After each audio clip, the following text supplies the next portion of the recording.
Hello दोस्तों, once again welcome back to my channel Aariz vlogger. दोस्तों अभी यहाँ पे रात के बजे हैं 2 और इस वक्त हूँ मैं नीदरलैंड में। तो मुझे नींद नहीं आ रही थी, तो मैंने सोचा क्यों ना एक बहुत ही इन्फॉर्मेटिव वीडियो आप लोगों के लिए मैं बना दूँ। तो दोस्तों जो लोग भी इंडिया से इस वीडियो को देख रहे हैं या जहाँ भी इस वीडियो को देखा जा रहा है और जिन लोगों को भी हिंदी और उर्दू समझ में आती है, ये वीडियो उन लोगों के लिए बहुत ही इन्फॉर्मेटिव होने वाला है। तो वीडियो में बने रहिएगा, एंड तक वॉच कीजिएगा। हमेशा की तरह बहुत ही इन्फॉर्मेटिव वीडियो होने वाली है और किसी तरह का कोई भी क्लिक बैट नहीं, किसी तरह की कोई फेक इन्फॉर्मेशन नहीं। आज तक जो भी मैंने चैनल पे दिया है एक रिसर्च करने के बाद और आप लोगों को जो भी इन्फॉर्मेशन दिया है, कोशिश करता हूँ कि 100% जेन्युइन हो, 100% करेक्ट हो, ताकि आप लोगों का प्यार और ट्रस्ट हमेशा ऐसे ही बना रहे। लेकिन पिछले कुछ वक्त से मैं देख रहा हूँ आप लोग वीडियोस पूरी देखते हो, वीडियो पे जो टाइम है वो भी काफ़ी इंक्रीज़ हुआ है, लेकिन सब्सक्राइबर्स नहीं बढ़ रहे हैं। आप लोग वीडियो देख करके निकल जाते हो, तो ऐसा ना किया करें। एटलीस्ट यार कोई बंदा इतना एफर्ट दे रहा है, आपको इन्फॉर्मेशन दे रहा है, और हर बंदे को मैं कोशिश करता हूँ कि मैं रिप्लाई करूँ जहाँ तक पॉसिबल हो। हर बंदे को कमेंट में और मैसेज में मैं रिप्लाई करता हूँ। व्हाट्सएप पे कुछ लोगों की बहुत ही बुरी आदत है, वो डायरेक्ट जो है कॉल करने लगते हैं यहाँ के टाइम में। और एशियन कंट्रीज़ जितनी भी हैं, इंडिया, पाकिस्तान, बांग्लादेश, श्रीलंका, नेपाल, तो वहाँ के टाइम में 3:30, 4:30 और कुछ कंट्रीज़ में 5 घंटे का फ़र्क है। तो आप लोग पहले टाइम देख लिया करो कि इस वक्त नीदरलैंड में क्या टाइम हुआ है। मैं सोता भी नहीं हूँ कि उससे पहले फ़ोन रखते ही वो बार बार वाइब्रेट करने लगता है। आप लोगों से मेरी एक हम्बल रिक्वेस्ट है, प्लीज़ आप लोगों की जो भी क्वेरी हो उसे एक मैसेज में आप लोग टाइप करके व्हाट्सएप पे या इंस्टाग्राम पे, इंस्टाग्राम आपको नज़र आ रहा है, आप लोग भेज दिया करो। पहले आप लोगों का एक मैसेज आएगा, hello sir, how are you, उसके बाद मैं आपको रिप्लाई करता हूँ। फिर आपका नेक्स्ट मैसेज आता है, sir where are you from, sir what are you doing, how, and फिर से कुछ लोग पूछते हैं सर और बताओ। भाई मैं और क्या बताऊँ, जो बताना होता है मैं वीडियो में बता देता हूँ। आप लोग पूछो आपको क्या पूछना है। तो प्लीज़ जो भी आपकी क्वेरी होती है एक मैसेज में आप लोग टाइप करके भेज दिया करो या वॉइस मैसेज भेज दिया करो। एज सुन एज पॉसिबल जैसे ही जवाब में टाइम मिलेगा आप लोगों को रिप्लाई मैं करूँगा। और बहुत से लोग ये मैसेज करते हैं कि सर आप हमें वर्क परमिट दिलवा दो, मैं काम करने आना चाहता हूँ, प्लीज़ हेल्प कर दो। तो गाइज़ उसमें मैं आपकी हेल्प नहीं कर सकता हूँ, क्योंकि यार मैं कोई एजेंट नहीं हूँ, मैं आपको वर्क परमिट नहीं दे सकता हूँ। अगर आपको यूरोप आना है, टूरिस्ट वीज़ा पर अगर आपको आना है, उसमें मैं आपकी हेल्प कर सकता हूँ, आपकी मैं फ़ाइल बना सकता हूँ, सब कुछ प्रिपेयर कर सकता हूँ, डॉक्यूमेंटेशन आपकी कंप्लीट करवा सकता हूँ, आपकी ट्रैवल आइटनरी बना सकता हूँ। तो ये सब चीज़ें मैं कर सकता हूँ। और अगर आपका इंटरव्यू भी होता है उसमें भी मैं आपकी उसमें भी मैं आपको गाइड कर सकता हूँ। चलिए अब आते हैं पॉइंट पे कि इस वीडियो में मैं ये बता रहा हूँ कि जो लोग भी यूरोप में रह रहे हैं, चाहे जो जितने भी इंडियन लोग हैं या पाकिस्तानी लोग हैं, जितने भी लोग यूरोप में रह रहे हैं, हर बंदे जो यहाँ पे जॉब करते हैं, जो अपनी सैलरी इंडिया भेजते हैं, अगर वो चाहें तो वो यूरो मुझे दे सकते हैं और इमीडिएटली जो उनका पैसा है, जो भी उस टाइम प्राइस चलेगा, उससे मैं आपको 5 सेंट ज़्यादा दूंगा।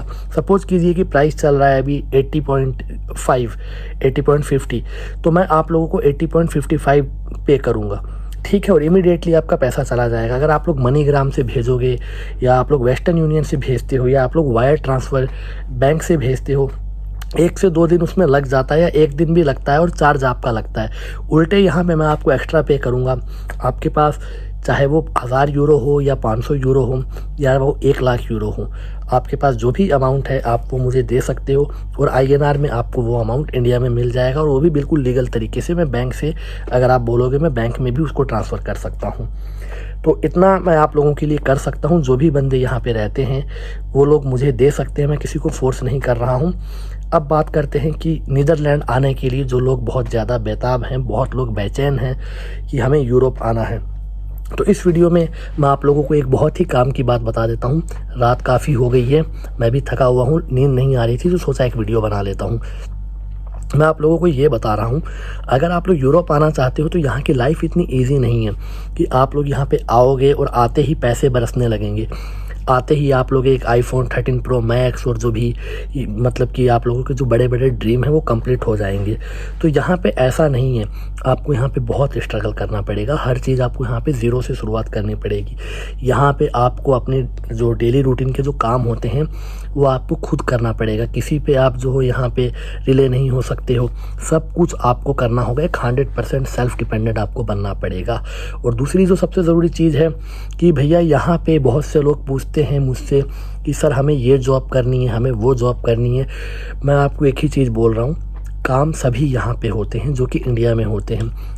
खाना यहाँ भी बनता है, होटल्स यहाँ भी है, खेती यहाँ भी होती है, वेयर हाउस यहाँ भी है, आईटी कंपनीज़ यहाँ भी हैं, जो इंजीनियर यहाँ पे भी हैं, कंस्ट्रक्शन का काम यहाँ पे भी होता है, हर काम यहाँ पे होता है। आई थिंक कि यहाँ पे इंडिया से भी ज़्यादा अपॉर्चुनिटीज़ है, ऐसा मेरा मानना है। लेकिन हर काम हर बंदे के लिए नहीं है। आपकी स्किल क्या है, आप उससे रिलेटेड सर्च करो। और मैं आपको किसी तरह का काम नहीं प्रोवाइड करवा सकता हूँ। बहुत से लोग मैसेज करते हैं, अपनी सीवी भेजते हैं, रिज्यूम भेजते हैं कि सर आप हमें काम लगवा दो। नीदरलैंड में अगर आप काम करना चाहते हो, बहुत से लोग कहते हैं कि मैं माल्टा में हूँ, मैं पोर्चुगल में हूँ, मैं इटली में हूँ, मैं पोलैंड में हूँ, मैं हंगरी में हूँ, मैं यहाँ हूँ, मैं वहाँ हूँ, क्या मैं नीदरलैंड में आके काम कर सकता हूँ? इसका सीधा सा जवाब है नहीं कर सकते हो, क्योंकि आपका जो वर्क परमिट है वो उस पर्टिकुलर कंट्री के लिए है, ना कि नीदरलैंड के लिए है। हाँ, अगर आप उस कंट्री में लीगल तरीके से रह रहे हो, अगर आपके पास रेजिडेंस कार्ड है, एज ए ट्रैवलर आप पूरे यूरोप में, शेंगेन में 26 कंट्री में घूम सकते हो। और जिसके पास पोर्चुगल का रेजिडेंस परमिट है वो लोग मैक्सिको जा सकते हैं बिना वीज़ा के। वीज़ा वेवियर प्रोग्राम में वो लोग आते हैं। अगर पोर्चुगल का रेजिडेंस परमिट है तो आप लोग मैक्सिको फ्लाई कर सकते हो बिल्कुल लीगल तरीके से, ठीक है। उसमें अगर आपको ज़्यादा जानकारी चाहिए तो इंस्टाग्राम पे आप मुझे मैसेज कर सकते हो। और यहाँ से लीगल तरीके से आप लोग अगर यूएस जाना चाहते हो, उसमें भी आपको गाइड कर सकता हूँ। आप लोग दिए गए इंस्टाग्राम हैंडलर पे मुझे फॉलो करके मैसेज कर सकते हो। बहुत से लोग अगर डायरेक्ट मैसेज करेंगे तो वो मैसेज नहीं आएगा, क्योंकि मैंने सेटिंग में अननोन मैसेज को, अननोन जो बंदे हैं वो मैंने बंद कर रखा है। तो इसी वजह से आप फॉलो कर सकते हो और उसके बाद मैसेज कर सकते हो। और मेरा जो इंस्टा अकाउंट है वो भी प्राइवेट है, क्योंकि अगर पब्लिक होता तो अगर कोई भी फॉलो करे, कोई भी मैसेज करे तो उस पर बंदा इतना ध्यान नहीं देता है। लेकिन प्राइवेट अकाउंट पे जैसे ही आप लोग फॉलो की रिक्वेस्ट करते हो तो मैं उस प्रोफाइल को चेक करता हूँ। अगर जेन्युइन प्रोफाइल लगती है तो मैं एक्सेप्ट करता हूँ। तो इस चीज़ का थोड़ा सा ध्यान रखना कि आप लोग जब भी मैसेज करो, फॉलो करो, रियल प्रोफाइल आपकी होनी चाहिए। और जो दूसरी चीज़ ये है कि बहुत से लोगों के ये सवाल हैं कि मैं इन कंट्रीज़ में हूँ यूरोप के, और मैं स्टूडेंट हूँ या मैं वर्क परमिट पे हूँ, पोलैंड का वर्क परमिट है, माल्टा का है, और मैं यहाँ आना चाहता हूँ और आके काम करना चाहता हूँ। ये चीज़ पॉसिबल नहीं है, बिल्कुल भी नहीं है। अगर आपका रेजिडेंस परमिट पोर्चुगल का है तो आप पोर्चुगल में काम कर सकते हो, जर्मनी का है, माल्टा का है, पोलैंड का है, हंगरी का है, जिस भी शेंगेन कंट्री का है, आप लोग उसी पर्टिकुलर कंट्री में सिर्फ काम कर सकते हो। ट्रैवलिंग करने के लिए कोई बाउंडेशन नहीं है, पूरे शेंगेन में कहीं पे बॉर्डर नहीं है। आप लोग आ सकते हो, जा सकते हो, घूम फिर सकते हो, काम नहीं कर सकते हो। और अब सवाल दूसरा कि बहुत से लोग कहते हैं कि मैं इंडिया में हूँ, आप हमें जॉब लगवा दो। तो इस चीज़ को मैं तीसरी बार इस वीडियो में बता रहा हूँ। क्यों बता रहा हूँ, इसका जो मेन रीज़न है आपको बताता हूँ। आप लोगों को किसी एजेंट के चक्कर में नहीं पड़ना है। अगर आपको यूरोप में सेटल होना है, आपको अपनी ट्रैवल हिस्ट्री बनानी है, आपको आसपास की जो कंट्री है, नेपाल है, भूटान है, बांग्लादेश है, जो बजट में कंट्रीज़ है, और उसके अलावा सिंगापुर है, 3-4 अच्छी कंट्री जैसे यूएई है। दुबई वैसे कंट्री नहीं है, एक स्टेट है एमिरेट में, यूएई, यूनाइटेड अरब अमीरात, वहाँ जा सकते हो, कतर जा सकते हो, ओमान जा सकते हो, सिंगापुर है, या उसके अलावा थाईलैंड है, मलेशिया है, फिलीपींस है, इंडोनेशिया है। इन सब कंट्रीज़ को आप थोड़ा विज़िट करो, उसके बाद आपकी ट्रैवल हिस्ट्री बनेगी, और उसके बाद आप लोग अपना जो है टूरिस्ट वीज़ा अप्लाई करो शेंगेन का। आपको 99% जो है वीज़ा मिल जाएगा। आप लोग शेंगेन में आओ, और एक बार अगर आप शेंगेन में आ जाते हो, आपका जहाँ मर्जी का वीज़ा लगे, वीज़ा लगवाने में मैं आपकी हेल्प कर सकता हूँ, मैंने आपको बता दिया है। उसकी जो फ़ीस होगी नॉमिनल, वो बिल्कुल मैं आपको चार्ज करूँगा, क्योंकि मैं भी आपको अपना टाइम दूंगा, प्रॉपर गाइड करूँगा मैं आपको।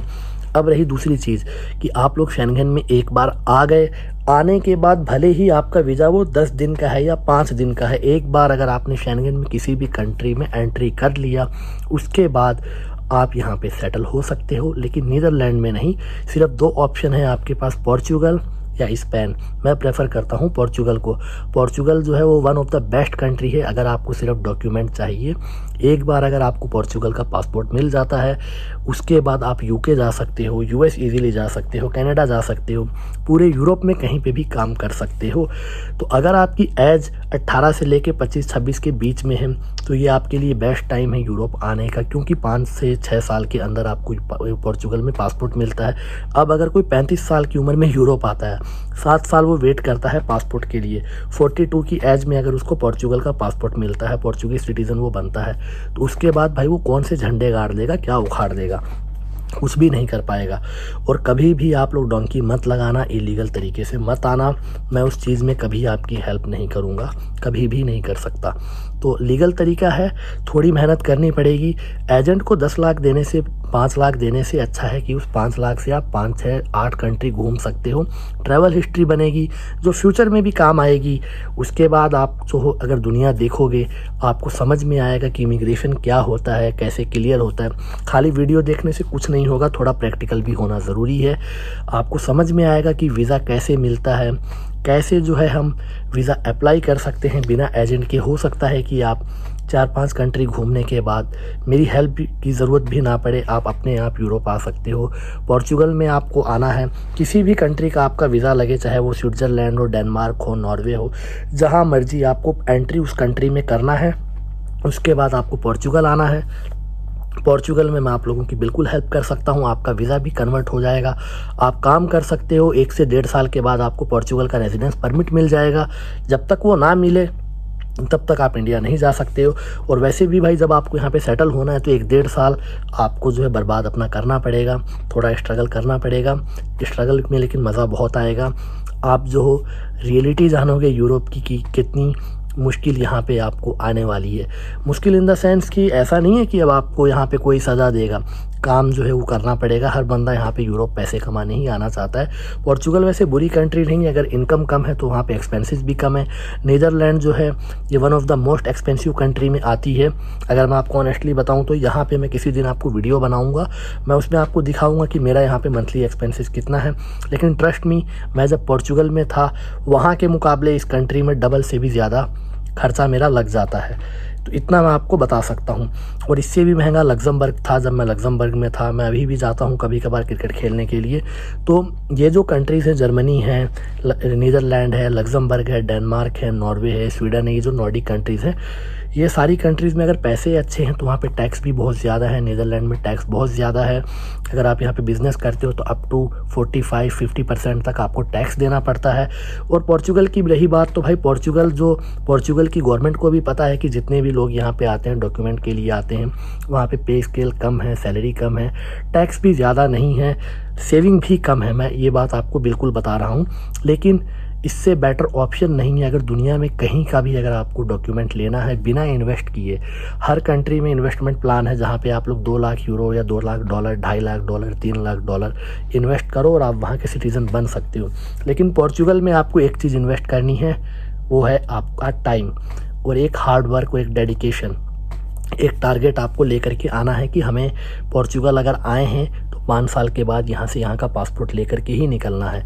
1.5 साल के बाद ये आपकी किस्मत है, कभी कभी 12-13 महीने के बाद भी आपको जो है इमिग्रेशन की तरफ से कॉल आ जाती है, मेल आ जाता है कि आप फिंगरप्रिंट के लिए आ सकते हो, आप अपना कार्ड अप्लाई कर सकते हो। तो ये चीज़ भी है। और इसके अलावा एक चीज़ और आप लोग कर सकते हो जिसका कोई पैसा नहीं लगेगा, चैनल को सब्सक्राइब कर सकते हो, बेल आइकन को प्रेस कर सकते हो।